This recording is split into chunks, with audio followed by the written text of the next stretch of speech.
What's up, everybody? Grand Strand Comic Con. So I stumbled upon this Comic Con when I went to visit family in Myrtle Beach area, and the LCSs I was checking out while I was there were closed, and apparently that's what happens in Myrtle Beach when there's a small comic shop and there's a con. They just close.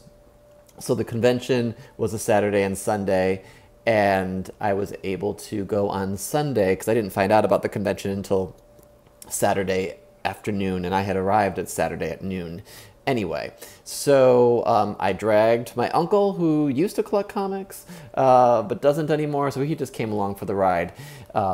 And so the Grand Strand Comic Con is in its second year.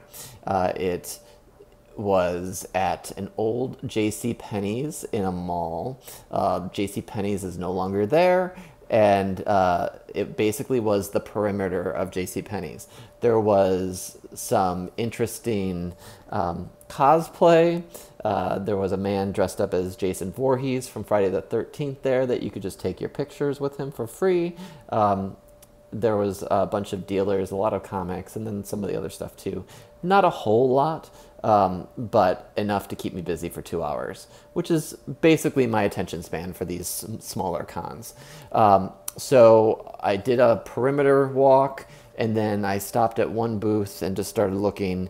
The first thing I find is Amazing Spider-Man 650, and I don't see any price on it, so I say, how much is this? He's like, $5. And then he said, no, wait, it's $3, which is essentially $1 less than cover price. This book I've seen people buy for like $50. So I was like, okay, I'll buy that. And then he also had this one, and he had it labeled for 10. He gave it to me for 5. X-Men #4, first appearance of Omega Red. Really minty shape. I pick these up whenever I find them cheap. So it's a key character, Jim Lee art. Super cool. If I ever run into Jim Lee again, I'll have him sign a copy. I found some Spawn books. I spent $20 on 4 Spawn books, $5 each. So they're all ones I needed except for one of them. So I got 211. I picked up 218.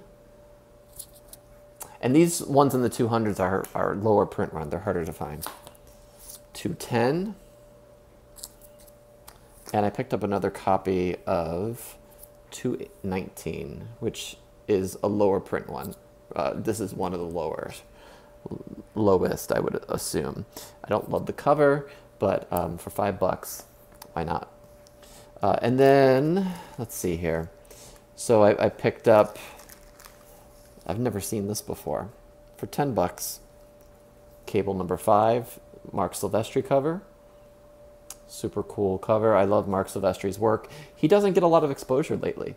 I think he's either not drawing as much or he's really focusing on his Top Cow image books. But this Cable cover by Silvestri, pretty rad. And then a bunch of dollar books. I found another Omega Red or X-Men #4, first Omega Red, for $1. So it even was cheaper than the last one. Picked up #5. A variant cover to $6.92. This is a second print? Yeah. Second print of Amazing Spider-Man $6.92. I think the first print has most of these in color, so why not? Picked up Scarlet Spider #10, Minimum Carnage tie-in. These are harder to find, and it's a cool Stegman cover. You know, the guy who's doing Venom right now. I was surprised to see this in a dollar bin. Secret Avengers 23, second print, first appearance of Agent Venom, Flash Thompson. Love this book. So that was pretty cool. I tried to buy as much as I could from those folks that were in the con, because it wasn't that busy. So I hope it was helpful for them. And then I think these were $5. These were less than $5. These were like $1 each, actually. But it says $5 on it. X-Men 53, first Omega Red, and Amazing Spider-Man 529, the first Iron Spider suit. So, yeah, can't go wrong for $1 for these key books. So that was the con. That was Grand Strand Comic Con. So I wish them luck. I'm following them on Instagram. So if you're in that area, follow them as well and see how that con evolves, because it's just visiting family for me. So I can go hang out with them, check out the con. My family is pretty intense. It's my mom and my uncle. And so basically it becomes a family trip. And they don't collect. My mom dropped us off as she went driving around looking for stores to go to. My uncle went in with me because he took the day off to hang out. I only needed a couple hours, so I could have done my own thing and then come back and hung out, but 24/7, which is fine. It's fine. But then I also, there were some issues I was looking for that I didn't find, and I didn't really find them elsewhere, but I went to the local mall, which has a huge comic book, gaming, Pops store, and I always check that place out. I've struck out on many of the back issues, but I did find some more current books. So Edge of Spider-Verse, second print, just a cool second print interior art cover.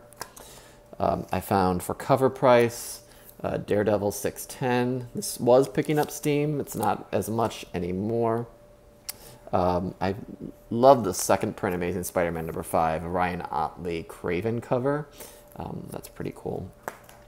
I got an extra copy of this blank cover, Uncanny X-Force. I love getting sketches on Uncanny X-Force #1 for some reason.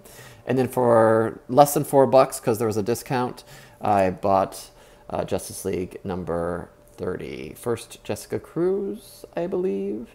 Or it's the disputed first, I would assume, because I think Green Lantern has a double-sized book that has her in there somewhere, but I've never seen her in it, but apparently it's her first. But this is the beginning of a storyline where she becomes GL. So that's that. That was Grand Strand Comic Con. So not a huge haul. I had to carry everything back in my carry-on. Spirit Airlines, I didn't check a bag. Everything had to go under my seat, including my clothes. So Grand Strand Comic Con, November 3rd and 4th. I went on the 4th. I would say it was a success. I found some really cool deals, things I wasn't expecting to find. So would love to spend some more time next year there.